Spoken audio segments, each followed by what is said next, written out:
자, 안녕하세요. 예, 반갑습니다. 죄송합니다. 차 너무 많이 막혀가지고, 죄송합니다. 예. 자, 오늘 이제 지적법부터 새로 들어갈게요. 자, 14페이지가 있어요.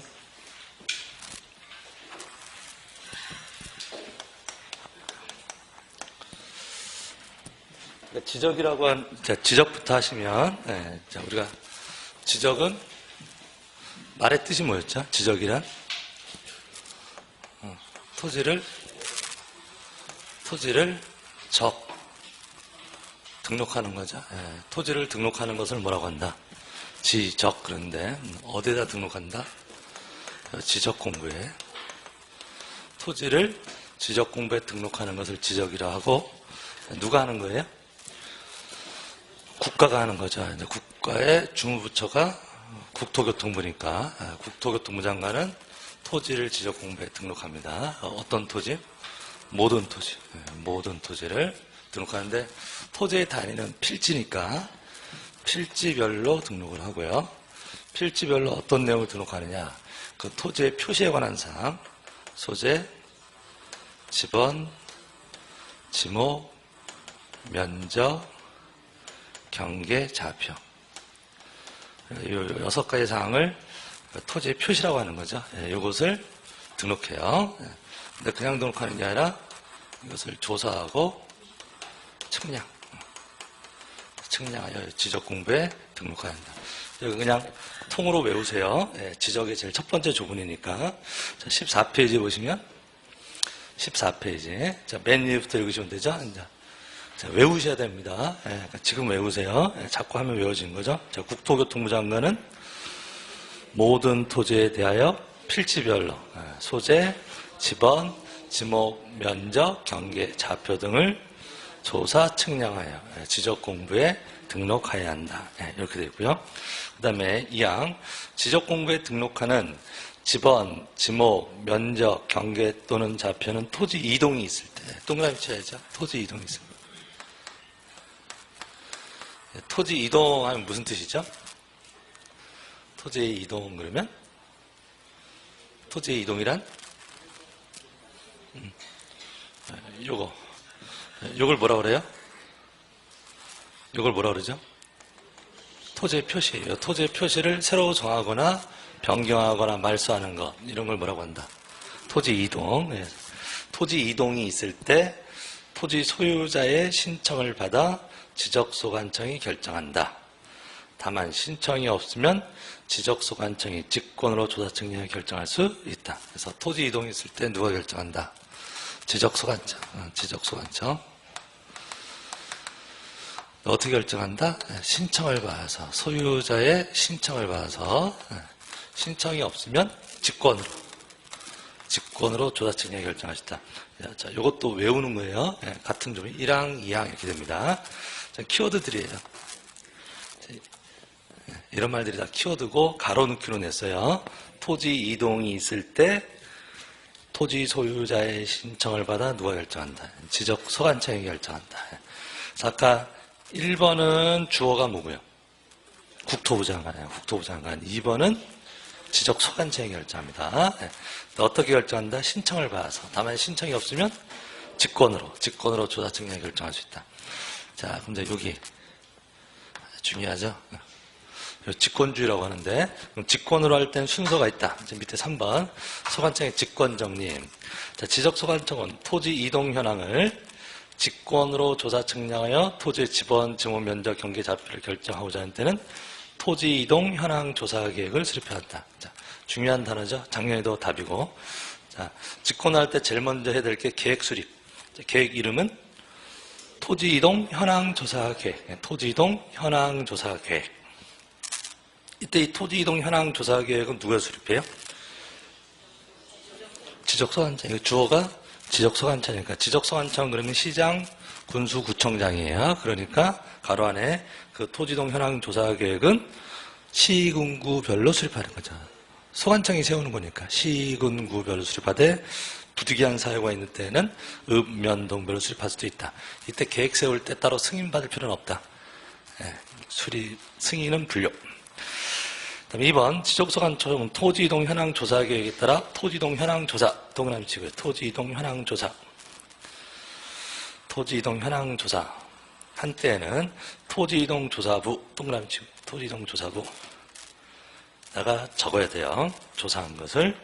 그다음에 3번 소관청은 직권으로 적공을 정리하고자 할 때는 토지이동 조사부를 근거로 토지이동 조서를 작성하여 토지이동 정리 결의서에 첨부한다. 토지이동 정리 결의서 동그라미 치고요. 자, 그 동그라미 친 것만 순서대로 읽어보세요. 계획, 그 다음에 현황조사, 조사부, 예, 그 순서대로 정리하는 거예요. 이게 직권으로 할 때 순서예요. 예, 직권할 때 순서. 자, 그것도 기출문제였고요. 자, 그 다음에 이제 저 뒤에서 이제 공부하는 것은 요기에 대한 이제, 예, 추가적인 게 있죠. 대위하고 특례. 대위. 예, 특례. 이렇게 나가는 겁니다. 그래서 지금 조문에는 이것만 나왔죠? 누가 신청한다? 소유자가 신청해, 소유자가. 예, 그런데 저 뒤에 가시면 먼저 하고 갈게요.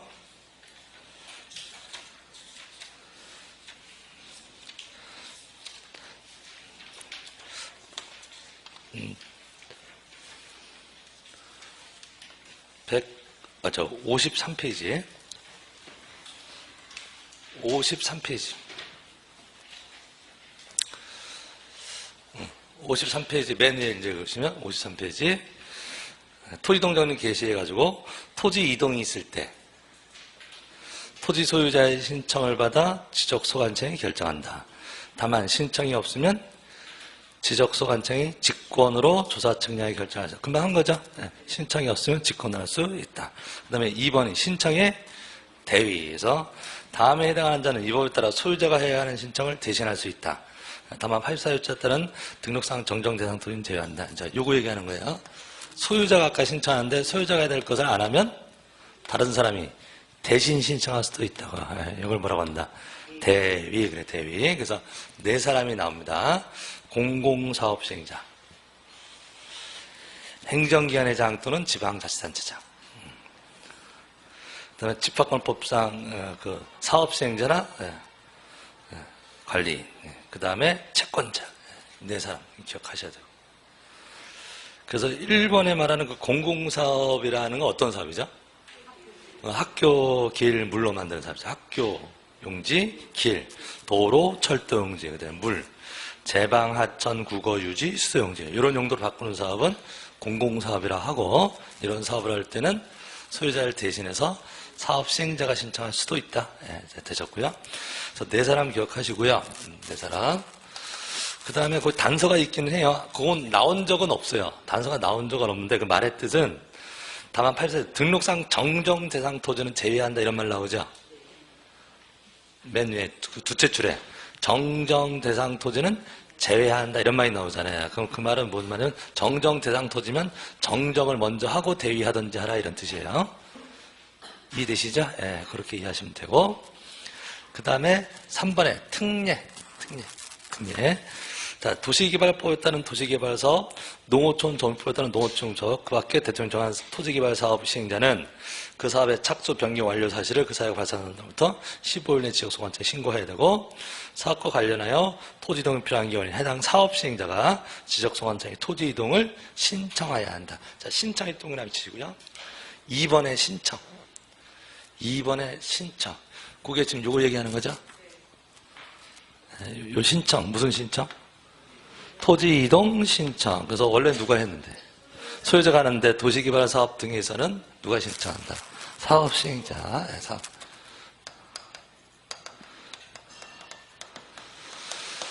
사업 시행자.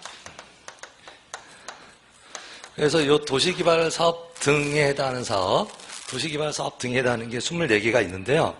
시험에 나왔던 것 정도까지만은 보세요. 그래서 도시개발사업도 있고, 첫째 줄에 도시개발사업도 있고, 농어촌 정비사업도 있고, 그 다음에 둘째 줄에 주택건설사업도 있고, 택지개발사업도 있고, 산업단지 개발사업, 그 다음에 정비사업, 재건축, 재개발, 정비사업 얘기하는 거예요. 도정법상. 이런 사업들을 통칭해서 이렇게 얘기한다고. 도시개발사업 등. 다 똑같다 이 말이에요. 그래서 24개의 사업이 있는데 그 24개 사업에서 제일 첫 번째 사업이 도시개발 사업이라고요. 도시개발 사업. 그래서 그 뒤에 나오는 사업들은 다 등으로 퉁치는 거죠. 그래서 통칭해서 뭐라고 한다? 도시개발 사업 등 그러는 거예요. 도시개발 사업 등 그러니까 이게 실제 시험에서는 도시개발 사업이라는 단어를 안 쓰고 농어촌 정비 사업이라고 쓸 수도 있고 말 이해되시죠? 예. 정비 사업 이렇게 쓸 수 있는 거라고. 근데 다 똑같은 문제다 이 말이에요. 그럼 이런 사업들을 할 때는 그러니까 이런 도시개발 사업하면 느낌은 오시죠? 대규모 토지개발 사업인 거예요. 이런 사업을 할 때 토지 이동이 있을 수 있어요? 토지 이동이 있을 수 있죠. 뭐 분할할 일이 있을 수도 있고 지목 변경할 일이 있을 수 있고 신규 등록할 일이 있을 수도 있잖아요. 그런 토지 이동을 누가 신청해라? 사업 시행자, 소유자가 신청을 못해요. 사업 시행자가 신청합니다. 그러면 여기하고 체계가 다르다는 거 보셔야 돼요. 그러니까 대위라고 하는 말은 소유자가 할 수도 있고 대신할 수도 있고 이런 뜻이고 특례는 이 사람만 할 수 있단 말이에요. 누구도 못한다. 소유자도 못하고 사업 시행자만 신청한다 이런 말 뜻이고요. 그 다음에 1번에 있는 것은 요 얘기하는 게 아니라 딴 얘기예요. 1번은 신고예요. 신고. 사업 신고. 1번. 3번에 1번. 문장을 구분해 보세요. 3번에 동그라미 1번은 맨 마지막 줄에 15일 이내에 뭐 해야 된다? 신고해야 된다. 그건 신고 얘기고 2번이 요 신청 얘기하는 거라고 신청. 그래서 좀 요거 먼저 본 거고 요 신청의 특례 얘기고 요 신청은 며칠 이내에 신청해요? 60일 이내에 신청하는 거고 그 다음에 1번은 신고. 분할 신고 이런 얘기하는 게 아니라 사업 신고 얘기하는 거예요. 사업을 하면 사업한다고 신고하라 이런 말 뜻이에요. 그럼 착수하면 착수신고, 변경하면 변경신고, 완료되면 완료신고 이런 신고를 말해요. 그 신고를 며칠 이내에 해라. 15일 이내. 다 가로 넣기로 냈어요. 다 가로 넣기로 냈으니까 15일도 기억하시고. 그 다음에 동그라미 3번에 주택법에 따른 주택 건설 사업 시행자가 파산 등의 이유로 투기동 신청할 수가 없을 때는 그 주택이 시공을 보증한 자는 입주 예정자가 신청할 수도 있다. 자, 사업 시행자가 신청 못하는 경우도 있네. 파산했으면 못하는 거잖아요. 그럴 때는 누가 하면 된다. 보증한 자나 입주 예정자가 신청할 수도 있다 이 말이고. 4번 사업의 착수 변경 신고가 된 토지 소유자가 해당 토지 이동을 원하는 경우, 자, 소유자가 원한다고 해요. 소유자는 신청 못하죠. 그러면 누구에게 요청? 사업 시행자에게 요청을 하면 요청을 받은 사업 시행자는 해당 사업의 시장이 없다고 판단되면 소관청에 그 이동을 신청해야 됩니다. 그 다음에 5번 이 도시개발 사업할 때 토지 이동은 토지 형질병의 공사가 준공된 때 이루어진 것으로 본다. 준공된 때 자, 작년에도 냈고요. 그래서 이제 이쪽 파트가 중요한 거다. 작년에 2문제 냈네요. 지금 제 별표 틀어드린 데 있잖아요. 이렇게 특이한다니까. 그래서 기본적인 조문 먼저 정리하시고 토지 이동은 누가 결정한다? 지적 소관청이 결정한다. 소유자가 신청해서 소유자 말고 다른 사람이 신청할 수도 있다. 대위 신청도 있고 특례 신청도 있다. 그 다음에 이런 신청을 안 하면 직권을 할 수 있다. 전체적으로 이제 보시고요. 자, 다시 앞으로 옵니다.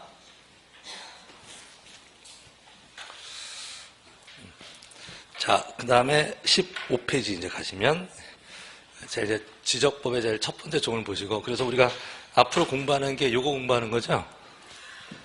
그죠? 이런 거 공부하시는 거잖아요.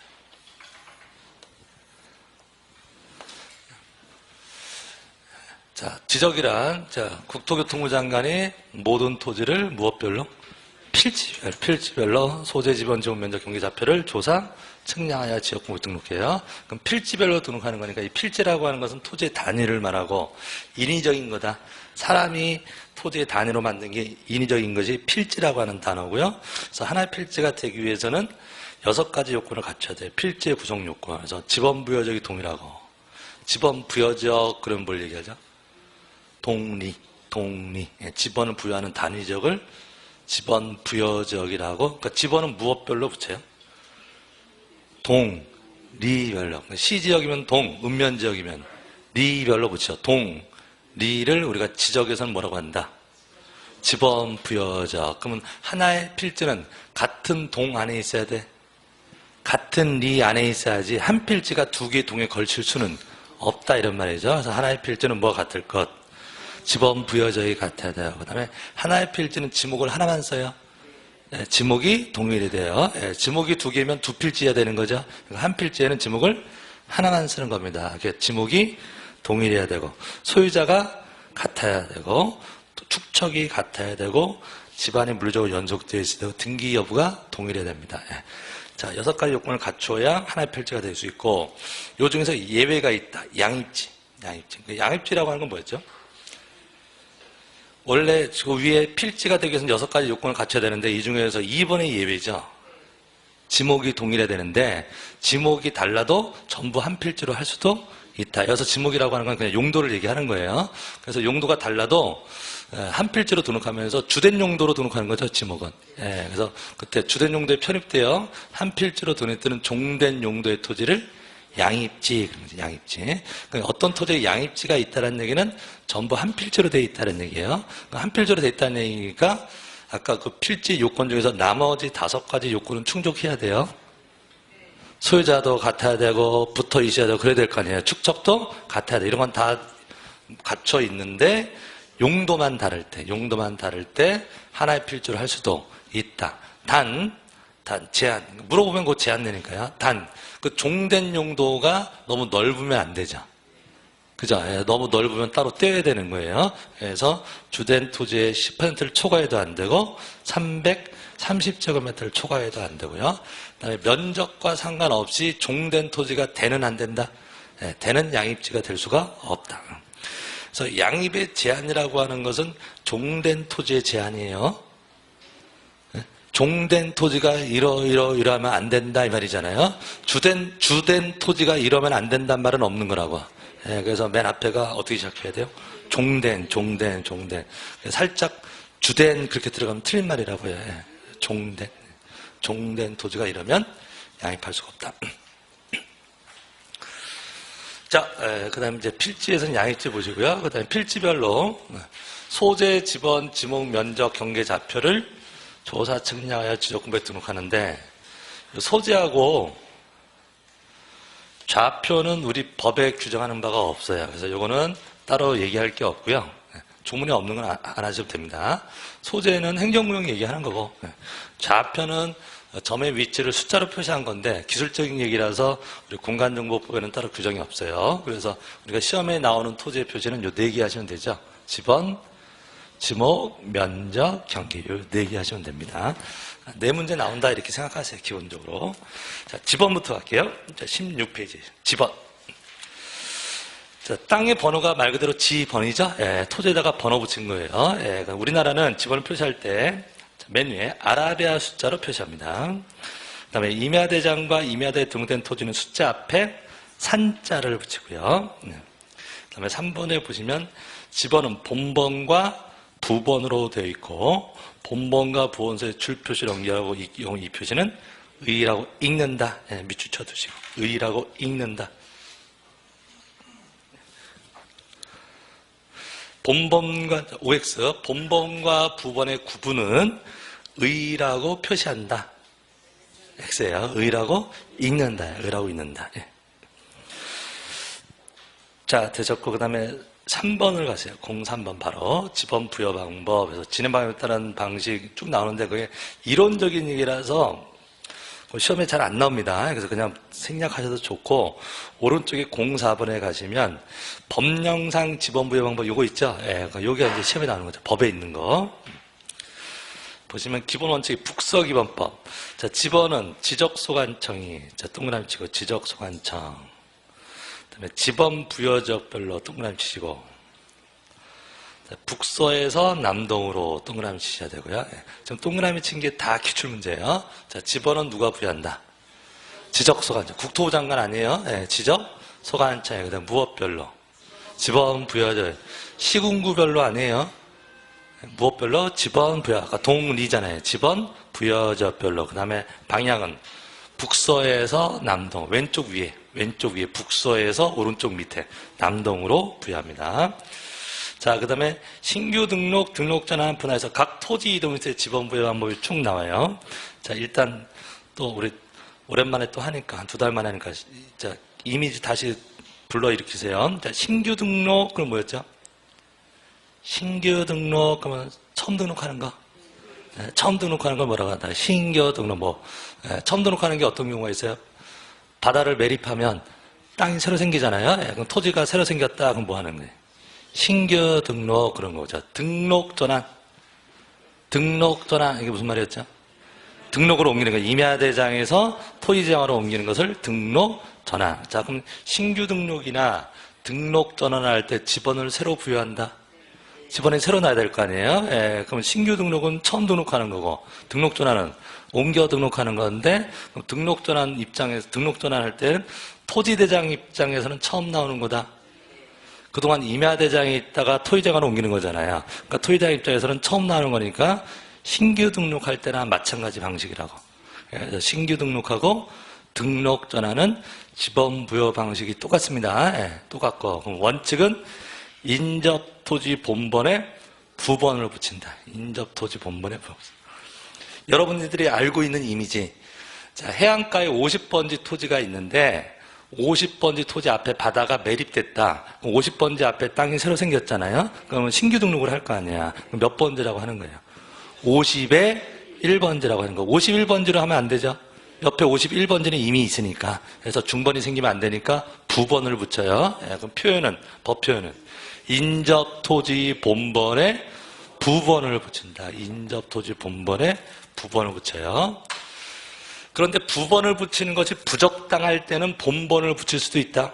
예, 그럼 본번을 붙일 때는 없는 번호를 붙여야 되니까 그 지번 부여적에서 확실히 없는 번호는 최종 본번, 다음 번호는 없는 거잖아요. 그래서 표현이 최종 본번의 다음 순번부터 본번으로 하여 순차적으로 지번 부여할 수도 있다 해야죠. 그럼 그런 경우가 세 가지죠.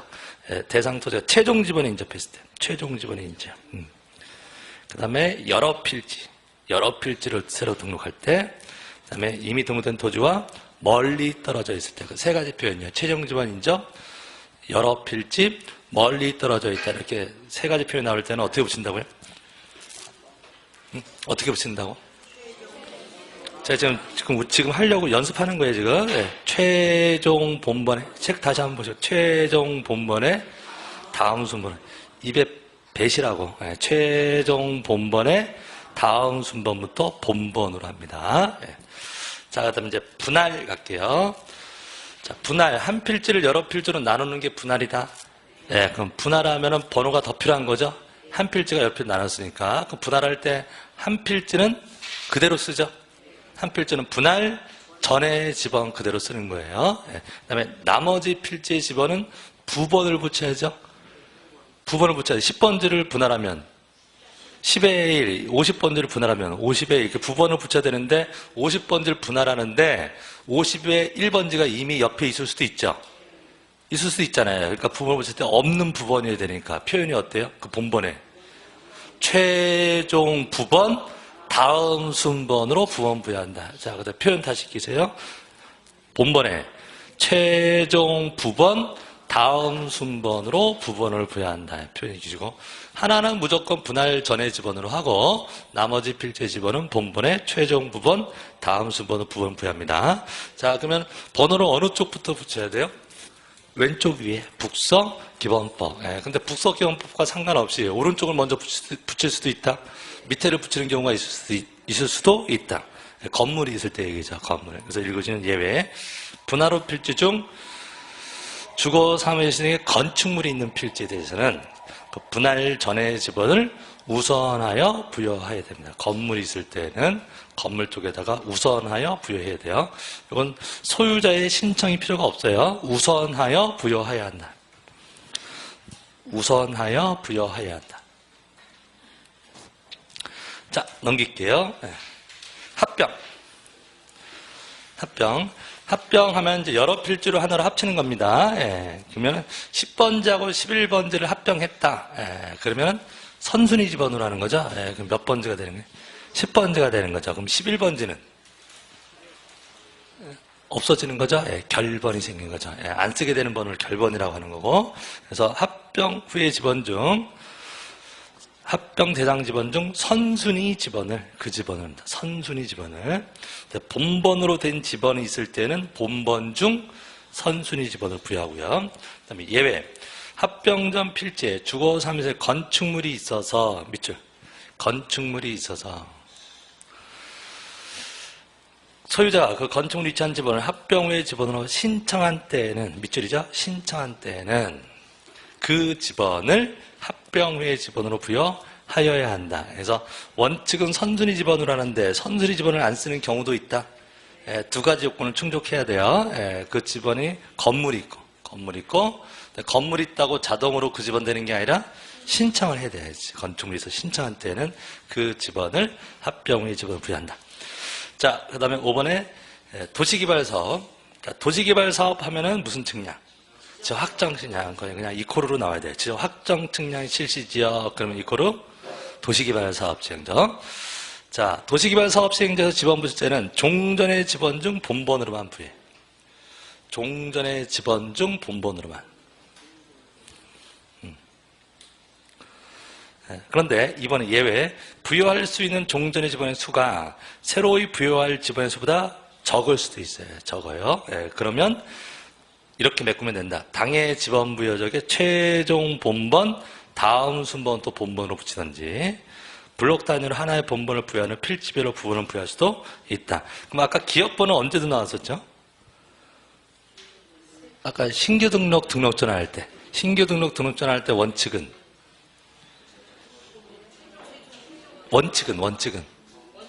부번 붙이는 거잖아요. 인접토지 본번에 부번을 붙이는 게 원칙인데 예외적으로 최종 지번에 인접해 있다든지 여러 필지라든지 멀리 떨어져 있을 때는 부번을 안 붙이고 본번, 어떤 본번? 최종 본번에 다음 순번부터 본번으로 붙이는 걸 얘기하는 거죠. 그럼 그거하고 똑같은 방식을 쓰는 경우가 도시개발 사업할 때도 있다 이런 얘기예요. 도시개발 사업할 때도 그렇게 붙일 수 있다. 어떤 경우에? 종전의 지번 중 부여할 수 있는 지번의 수가 새로이 부여할 지번의 수보다 적은 경우. 수가 모자르면 그렇게 붙일 수도 있고 아니면 블록 단위로 하나의 본번을 부여한 후 필지별로 부번을 부여할 수도 있다. 이게 블록식 얘기합니다. 또는 단지식. 3번에 별표쳐 있나요? 3번. 그럼 지금 지적 확정 측량 실시의 지번 부여 규정을 준용하는 경우가 있다. 똑같이 쓰는 경우가 3개가 더 있어요. 지번 변경, 행정구역 개편, 축척 변경. 달달달 하셔야 돼요. 그럼 결국 4개는 같은 방식이에요. 도시개발사업, 지번 변경, 행정구역 개편, 축척 변경. 이 4개는 항상 같이 다녀야 됩니다. 자, 그 다음에 6번. 도시개발사업의 준공 전에 지번부여. 도시개발사업 준공 전에 사업시행자가 지번부여 신청한 때는 지번부여할 수 있다. 이 경우 사업 착수 변경 신청에 제출한 사업계획도. 동그라미 치고 사업계획도. 사업계획도가 가로예요, 가로. 기출문제가. 그래서 준공 전에 부여할 수도 있다. 원래는 언제 붙이는데? 준공 후에 하는 건데 준공 전에 부여할 수도 있다. 그럼 준공 전에 부여할 때는 근거 자료가 사업계획도고요. 이때 지번부여, 준공 전에 지번부여할 때 누가 신청한다? 사업 시행자가 신청해. 우리 아까 미리 봤죠. 소유자는 신청 못한다. 아까 도시개발 사업 등에서 누구만 신청? 사업 시행자만 신청합니다. 사업 시행자. 잘 하셨고요. 그 다음에 이제 지번 변경. 자, 지적소관청은 동그라미 치시고 지적소관청. 지적공부에 등록된 지번을 변경할 필요가 있다고 인정하면, 변경할 필요가 있다고 인정하면 밑줄 치시고, 그 다음에 시도의사 대장의 승인, 동그라미 치시고, 승인, 동그라미 치시고, 지번부의 전부 또는 일부에 대해 지번을 새로 부여할 수 있다. 이게 지번 변경의 개념이에요. 그래서 어떤 동네에 지번을 싹 고칠 수도 있다. 이걸 뭐라고 한다? 지번 변경, 누가 한다? 지적소관청이죠. 첫 번째, 지적소관청. 뭐 시도의사, 국토부 장관 이런 말 나오면 안 되고요. 그 다음에 지적소관청이 하는데 승인은 없고 해라. 승인은 없고 합니다. 누구의 승인? 시도의사의 승인. 자, 우리 지적법에서 지적소관청이 국토부 장관의 승인 얻는 건 하나도 없다. 지적소관청이 주어일 때 승인은 다 누구의 승인? 시도의사의 승인, 국토부 장관의 승인은 하나도 없어요. 그 다음에 소유자가 신청할 수 있나요? 소유자가. 지금 지번 변경이라고 하는 것은 소유자가 신청할 수가 없어요. 그래서 밑줄 친 거. 밑줄 친만. 지번을 변경할 필요가 있다고 인정하면. 밑줄 쳤잖아요. 누가 인정하면. 지적소관청이 필요하다고 인정하면 하는 거지, 소유자가 신청해서 지번 바꾸고 이러는 거 아니라고요. 이건 직권으로 하는 겁니다. 그래서 좀 특수한 토지 이동이에요. 여러분들 지번 변경도 토지 이동이에요? 지금 말하는 05번에 지번 변경도 토지 이동이에요? 토지 이동인데 이런 토지 이동이 아니라고. 아까 일반적인 토지 이동은? 일반적인 토지 이동은 누가? 소유자가 신청해서 하는 거잖아요. 그런데 이 지번 변경은 이 소유자 신청이 안 된다고. 어떻게만 된다고? 직권으로만 된다. 직권. 그런 것을 특수 이동 그렇게 불러요. 특수한 토지 이동이다. 그래서 그걸 낸 거고요. 소유자의 신청은 안 됩니다. 예.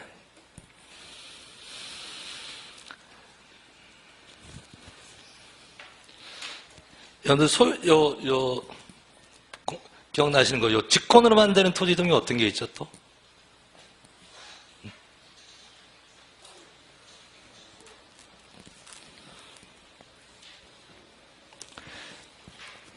행정구역 개편. 행정구역 변경도 토지 이동인가요? 행정구역 바꾸는 것도 토지 이동이죠? 예. 뭐가 바뀌죠?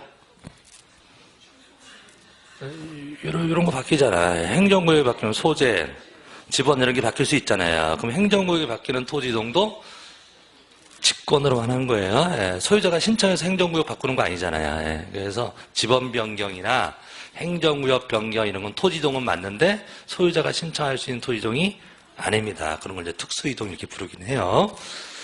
자, 그 다음에 이제 오른쪽에 그 지번 변경 관련해서 부수적으로 2, 3, 4 이렇게 붙여져 있는데, 목차는 붙여져 있는데, 따로 할 필요 없어요. 아까 두 줄에서 다 한 거예요.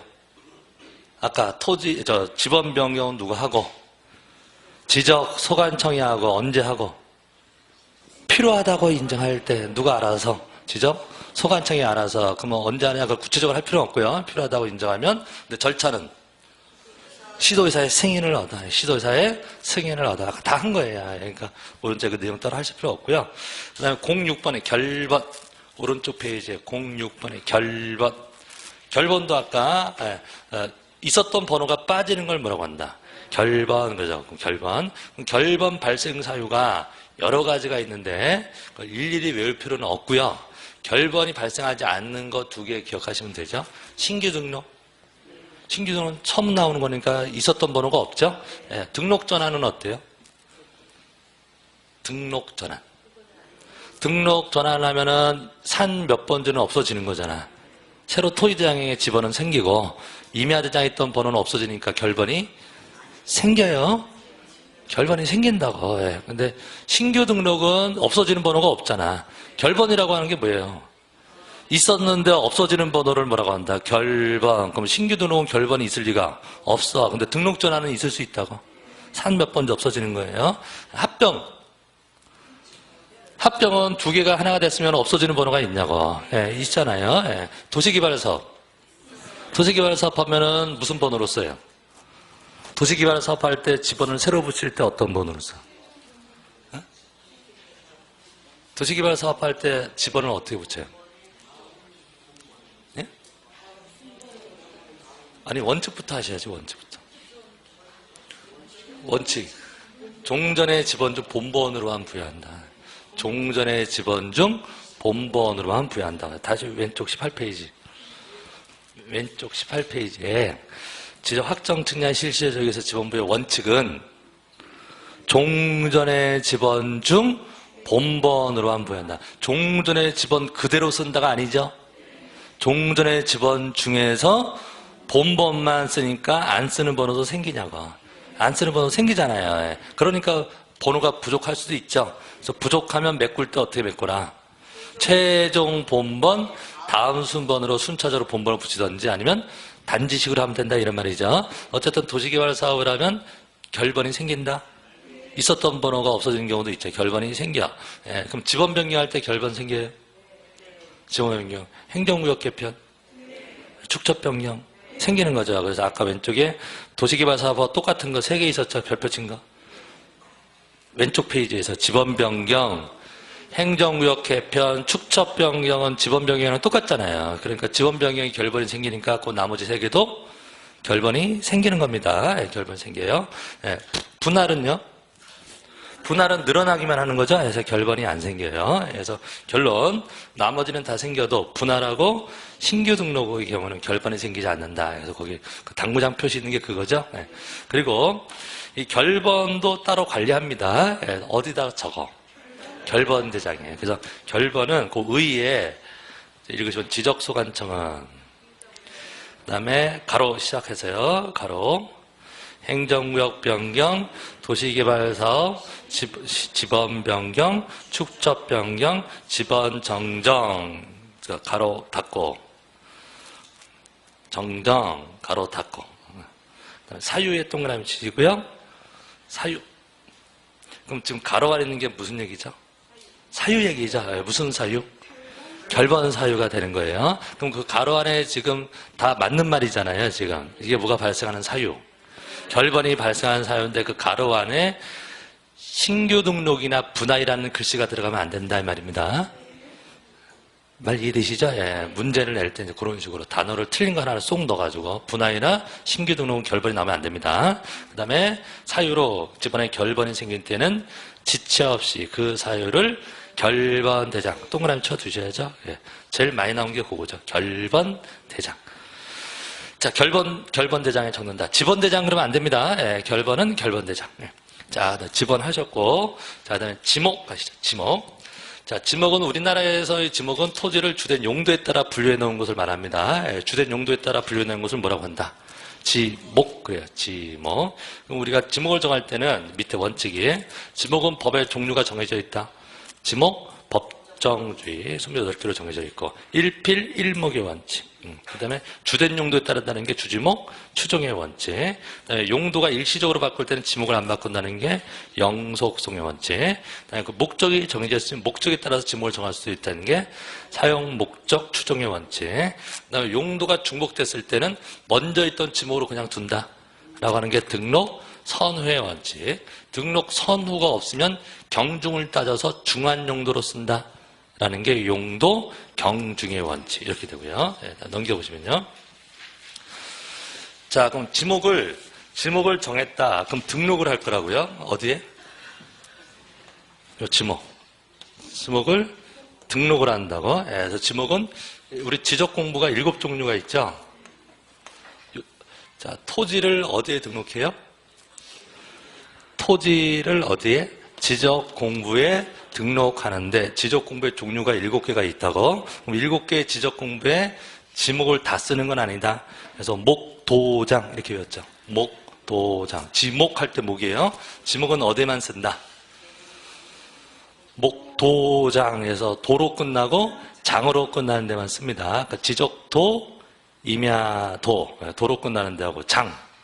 토지대장, 임야대장에만 지목을 쓰는 거예요. 그러면 도, 장, 목, 도장 이렇게 외우시고 부로 끝나는 데는 안 나오죠. 공유지 연명부, 대지권 등록부, 경계점, 좌표 등록부 이런 데는 지목을 안 쓴다. 네, 기억하시고요.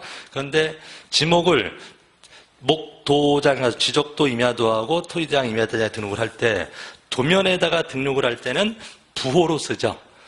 도면에다가 지목을 쓸 때는 정식 명칭을 쓰는 게 아니라 한 글자만 써요. 한 글자. 그게 부호로 표시한다 이렇게 표현하고 그때 한 글자는 첫 글자를 쓴다. 예, 지목을 지도에다가 쓸 때는 첫 글자를 쓰는데 보통은 첫 글자를 쓰는데 4개는 두 번째 글자를 쓴다. 예, 그래서 공장용지는 장. 예, 장. 중요한 문제죠. 잘 나오죠. 공이라고 지도에 써 있으면 공원을 얘기하는 거고 공장용지는 장. 주차장은 차, 하천은 천, 유원지는 원. 유 이렇게 써있으면 뭐죠? 유지를 얘기하죠. 유원지는 원. 주라고 써있으면 주유소 용지를 얘기해요. 주차장은 차 이렇게 써져 있습니다. 자, 그 다음에 이제 지목에 구분해가지고 28개 구분이 나오는데 작년에 2문제 냈죠? 예, 지목 구분해서. 하나씩 보시면, 이제 전, 답, 과설. 요 세 개는 이제 재배하는데요. 농지, 재배하는데. 자, 전 보시면, 물을 상시적으로 이용하지 않고 곡물, 원예작물, 자, 과수류는 제외하고요. 약초, 뽕나무, 당나무, 묘목, 관상수 등의 식물을 주로 재배하는 토지. 식용유와 죽순을 재배하는 토지는 전으로 합니다. 재배인데 물을 상시적으로 이용하지 아니하고 키워드고요. 단 뭐는 빼라. 과수류는 빼라. 예, 과수류를 재배하면 과수원이니까. 예. 그다음에 답은 물을 상시적으로 직접 이용하여 재배하면 답. 그다음에 과수원 그러면 과수류. 과수류를 재배하면 과수원. 예, 과수류를 재배한 과수원. 그다음에 과수원에 있는 부속 건물들도 다 과수원. 다 과수원이에요. 예, 다 과수원인데 다만 주거용 건축물의 부지는 대로한. 예. 실수하시면 안 돼요. 예. 과수원에 있는 부속 건물의 부지는 대이다. X라고 해요. X. 예. 부속 건물 이 편이 가면 안 되고 주거용이라고 나와야죠. 주거용 건물의 부지는 대이다. 그래요. 과수원에 있는 창고 건물. 과수원에 창고 건물이 있을 수 있냐고요. 그럼 창고는 과수원에 딸려 있는 거냐고. 그럼 무슨 건물이라 그래? 그러니까 과수원에 있는 부속 건물이죠. 창고 이런 건 부속 건물이라고. 예. 그럼 뭐예요? 그냥 과수원이라고. 과수원. 다 과수원인데 딸려 있는 건물 다 과수원인데 단 건물 중에서 주거용. 그러니까 실수하면 안 돼요. 예. 주거용 건축물의 부지를 대로한다. 그럼 목장용지도 마찬가지예요. 목장에 건물들이 있죠. 그 목장에 있는 건물 다 목장용지야. 다만 주거용. 첫 번째 줄에 주거용 건축물의 부지는 대로한다 하시면 되고요. 그래서 그 목장용지의 대표적인 키워드가 초지라고 하는 초지 이런 말. 첫째 줄에 초지. 찾으셨나요? 예, 축산낙농을 위하여 초지를 조성한 토지. 그러니까 목초지 얘기하는 거죠. 예, 초지. 그 다음에 축사. 나번의 축사. 그 다음에 어쨌든 다번에 부속시설 다 목장용지가 된다. 초지, 축사. 예, 목장에 있는 부속물들 다 목장용지. 그래서 우리 기출문제 중에 이런 거예요. 여기서 밭전자예요. 전에 농지 전용 허가를 얻어 초지를 조성한 토지는 지목 변경을 한다. OX. 네? 자, 다시 글을 이해해 보세요. 문장을 이해해 보세요. 전에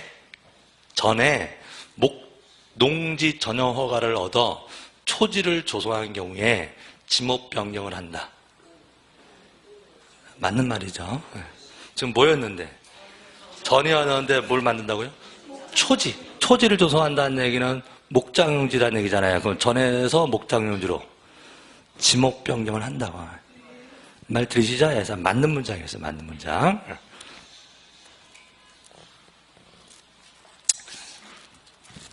여러분들 그리고 만약에 이게 구체적인 그게 안 나온다 그럼 개념으로 하시면 돼요.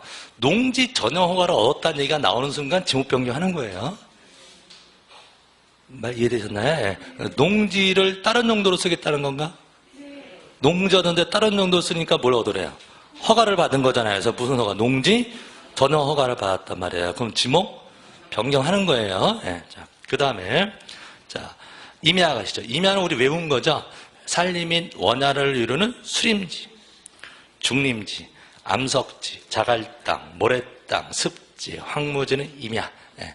한 번만 더 외울까요? 수림지부터. 수림지, 중림지, 암석지, 자갈땅, 모래땅, 습지, 황무지는 임야. 워낙 자주 나오죠. 자, 잡종지 아닙니다. 네, 임야. 광천지는 키워드가 뭐죠? 용출. 지하에서 품어져 나는 거, 용출. 작년에도 냈죠? 그래서 단서가 운송하는 데는 제외한다. 그러니까 용출되는 부분만 광천지가 되고, 용출되는 거 운송하는 데는 제외. 그다음에 염전의 키워드는 뭔가요? 염전. 천일지엄이죠. 천일지엄. 천일지엄 방식이어야 염전이죠. 예, 그래서 천일지엄 방식이 아니면 염전이 아니다. 예. 대는 건물 중에서 주거, 사무실, 점포, 그다음에 문화시설, 뭐 박물관, 극장, 미술관 같은 문화시설 이런 건물의 부지는 대로 하고요. 건물이 없어도 대일 수 있다. 예, 둘째 밑에 나번에 택지조성공사가 준공되었으면. 예, 택지조성공사가 준공되었으면. 이런 건 이제 무슨 원칙 그러죠? 택지조성과 준공된 토지는 대로 한대요. 예, 이런 원칙을 뭐라고 그래요? 사용 목적 추종의 원칙. 사용 목적 추종. 뭐가 정해져 있어요? 목적이 정해져 있잖아요. 뭐로 쓰려고 만들었다고? 택지로 쓰려고 만들었다고요. 그럼 원래 건물이 있어야 되는데 없어도 대로 바꿀 수 있다. 이게 사용 목적 추종의 원칙이고요. 자, 그다음에 이제 공장용지죠. 공장 건물에 부지면 공장용지인데 공장용지도 마찬가지로 나번에 보시면 나번에 끝에 공장부지 조성공사가 준공된 토지도 공장용지로 한다. 이게 다 사용 목적 추정의 원칙이고. 그다음에 공장용지는 개념이 공장 부지 안에 있으면 어떤 시설이건 다 공장용지로 하세요. 네. 공장 안에 있는 주거용 건물 공장에 하여튼 공장 안에 있으면 무조건 공장용지로 푸시면 돼요. 학교용지도 마찬가지 개념으로 하시면 돼. 학교 안에 있는 시설이면 무조건 다 학교용지 하시면 되고요. 네. 그다음에 주차장, 독립적인 주차시설인데 주차장이 아닌 거 4개를 기억하셔야죠. 네. 그래서 제외되는 거, 자, 도상주차장, 부설주차장, 물류장, 야외전시장, 요 4개는 주차장이 아니다. 구체적으로도 물어봤었어요. 기출문제가. 노상주차장은 주차장이 아니죠? 그건 뭐예요? 도로죠, 도로. 노상이니까. 도로에 근거 놓은 거니까. 부설주차장은 부설이라서 붙어 있는 거잖아요. 독립된 게 아니란 말이에요. 그래서 주차장이 아니에요. 다만 부설주차장이더라도 시설물 부지 인근에 설치된 부설주차장은 제외한다. 그럼 시설물 부지 인근에 있으면 따로 떨어져 있으니까 그건 주차장을 한다 이 말이고. 그다음에 물류장, 야외전시장은 뭐죠? 잡종지가 되죠. 물류장, 야외전시장은 잡종지. 주차장이 아니고. 자, 그다음에 주유소용지. 자, 주유소는 뭐 석유, 석유제품, 뭐 전기, 수소 이런 거 파는 데가 주유소용지고 저유소도 주유소용지. 작년엔 저유소로 나왔죠. 나번에 저유소, 원유 조장소 이런 게 다 뭐다? 주유소용지가 됩니다. 꼭 팔아야만 되는 거 아니에요. 판매 시설뿐만 아니라 모아두는데도 주유소용지가 됩니다. 단 공장 안에 있으면 공장용지가 되죠. 그래서 첫째 줄에 공장 안에 있을 때는 제외하고요. 창고용지는 물건을 보관하는 데가 창고고, 도로인데 단서 있죠. 아파트, 공장 등 다른 용도 일단 단지 안에 설치된 통로는 제외한다. 단지 안에 설치된 통로는 제외한다. 그 다음에 철도용지, 궤도를 갖춘 거죠. 궤도 등의 설비와 형태를 갖춰 이용되는 토지로 이에 접수된 역사, 차고, 발전시설, 공작장 이런 건물은 다 철도용지에 들어갑니다. 그 다음에 제방, 뚝이죠. 뭐 방조제, 방수제, 방사제, 방파제 이런 것들은 제방. 자, 하천, 자연유수가 있거나 있을 것으로 예상되는 토지는 하천. 국어, 용수 또는 배수를 위하여 일정한 형태를 갖춘 인공적인, 그게 키워드죠. 인공적인. 수로, 그 다음에 소규모 수로, 바로 밑에 소규모 수로 이런 말이 나오면 국어. 그러니까 물이 흐르는 데는 둘 중에 하나죠. 하천 아니면 국어. 물이 흐르는 데는. 그래서 일반적으로는 하천인데 국어인 경우는 어떤 경우다? 인공수로라든지 또는 자연적이더라도 소규모 이런 표현이 나오면 국어. 그 다음에 물이 고여있는 데는 유지. 물이 고여있는 데 유지. 한번 예시 읽어보실래요? 댐,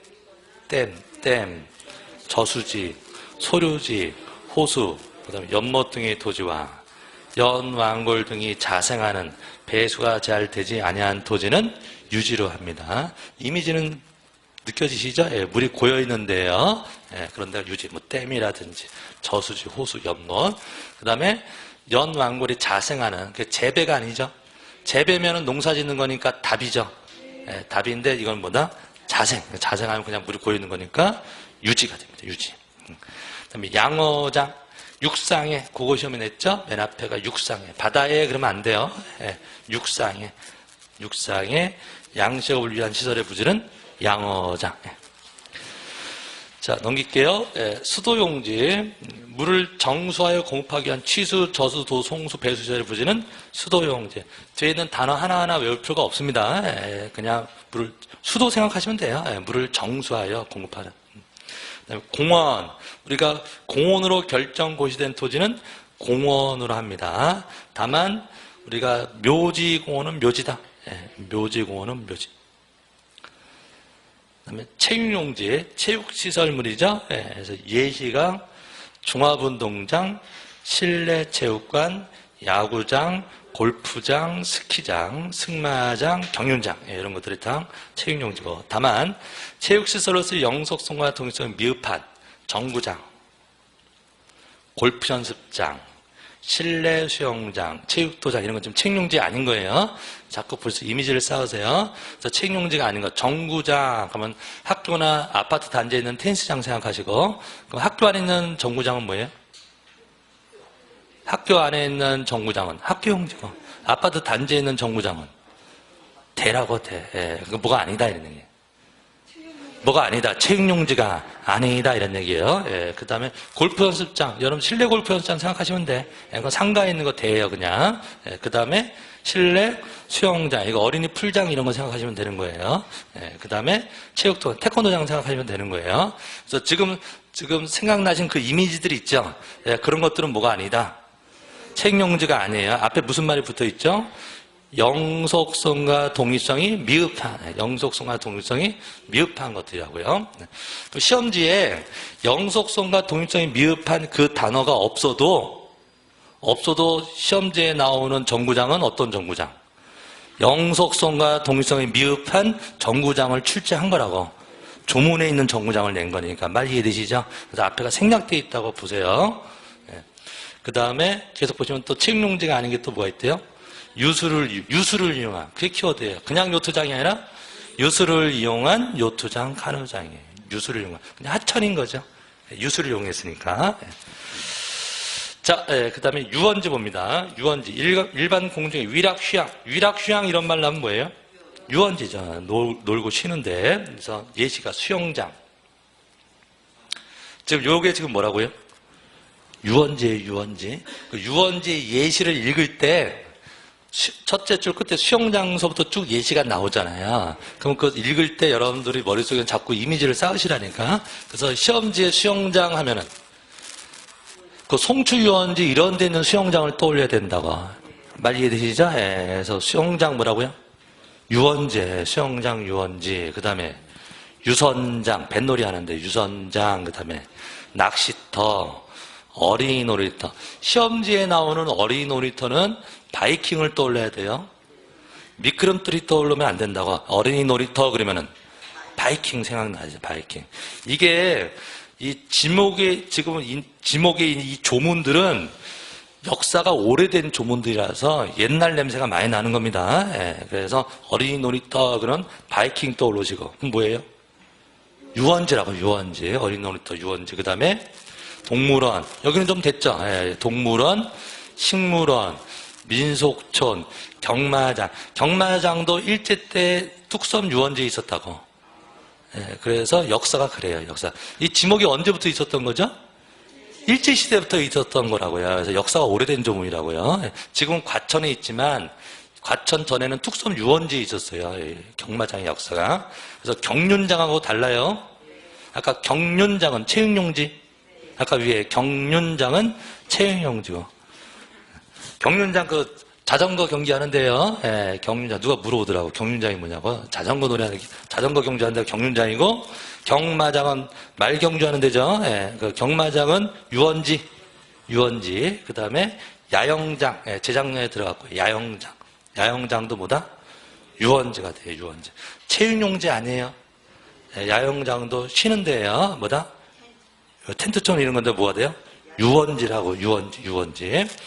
자, 됐고요. 자, 그 다음에 다만 이들 시설과의 거리 등으로 보아 독립적인 것을 인정되는, 그게 키워드입니다. 독립적인 것을 인정되는 숙식시설 유기장의 부지와 끊고.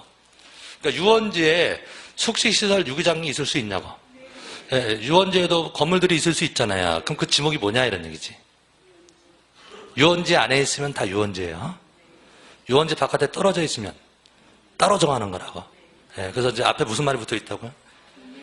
거리 등으로 보아 독립적인 것으로 인정되는 숙식시설 유량의 부지 이런 건 유원지가 안행이다. 그럼 거꾸로 읽으면은 유원지 안에 있으면 다 유원지라고 해. 다. 근데 유원지 바깥에 떨어져 있으면 따로 정한다 이런 뜻이고요. 예, 그 다음에 하천 국어 유지로 분류되는 것은 제외합니다. 하천 국어 유지로. 하천 부분은 그냥 뭐란 얘기예요? 하천이라는 거죠. 유지 부분은 그냥 유지가 된다 이런 얘기입니다. 자, 종교용지, 예, 교회, 사찰, 향교 등 건축물의 부지와 이에 접촉 부지시설 부지는 종교용지로 한다. 옛날에 사당 이런 표현 나왔었는데 요새 문제는 아닌데 사당 그러면 어떻게 하실래요? 사당이 뭐 하는 데죠? 제사 지낸대요. 제사. 예, 그럼 뭐 하네? 종교용지라고. 예.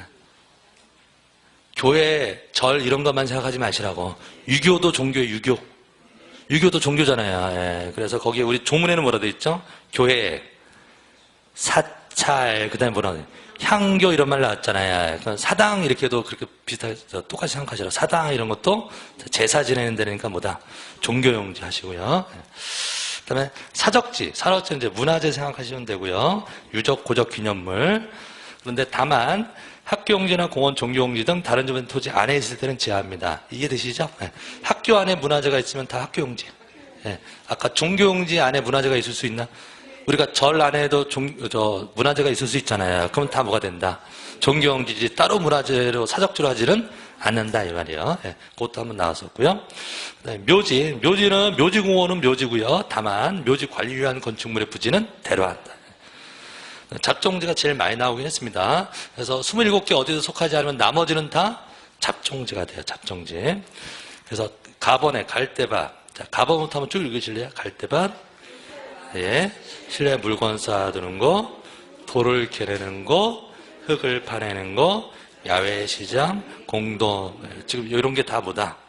잡종지. 근데 거기서 돌을 캐내고 흙을 파내는 곳인데 원상 회복을 조건으로 허가를 얻었을 때는 제외예요.